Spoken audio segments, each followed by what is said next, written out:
থেকে না খেয়ে বৃষ্টিতে ভিজে প্রায় 2 ঘন্টা পরে এখানে কর্মসূচি সফল করেছেন। আমি সেই জন্য ধন্যবাদ জানিয়ে শুধু এই খবরটা আপনাদের দিতে চাই, যেখানে আমরা স্পিকারের কাছে স্মারকলিপি দিতে গিয়েছিলাম, মাননীয় স্পিকার এবং ডেপুটি স্পিকার আমাদের সঙ্গে থাকা ডেলিগেশন এবং নেতৃবৃন্দের সম্মানে দুজনেই স্পিকারের কার্যালয়ে তারা উপস্থিত থেকে আমাদের প্রদত্ত স্মারকলিপি আপনাদের এবং দেশবাসীর এই 6 দফা দাবির স্মারকলিপি তারা সম্মানের সাথে গ্রহণ করেছেন, আলহামদুলিল্লাহ।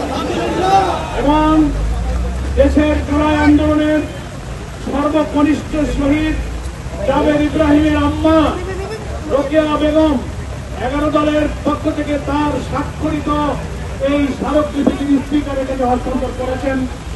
11 দলের 5 জন মহিলা এমপি সেখানে উপস্থিত ছিলেন। আমাদের 11 দলের পুরুষ এমপিদের প্রতিনিধিরাও সেখানে অনেকে উপস্থিত ছিলেন। অত্যন্ত সৌহার্দ্যপূর্ণ পরিবেশে স্মারকলিপির বিষয়বস্তু নিয়ে আলোচনা হয়েছে। আমরা অনুরোধ করেছি, বাংলাদেশের রাজনীতি এখন প্রধান সংকট এই গণভোটের রায় বাস্তবায়ন না হওয়া। এটা যদি বাস্তবায়ন না হয়, এই সংকট বাংলাদেশের রাজনৈতিক সংকটের দিকে নিয়ে যেতে পারে।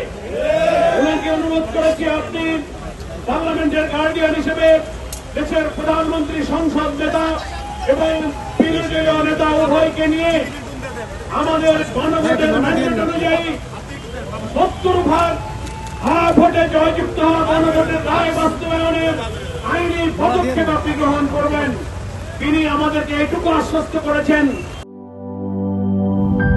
ক্রাঞ্চি বিস ক্লাব ফিট বিস্কিট, যখন তখন ইটিং, যেখানে সেখানে ফিট ইন।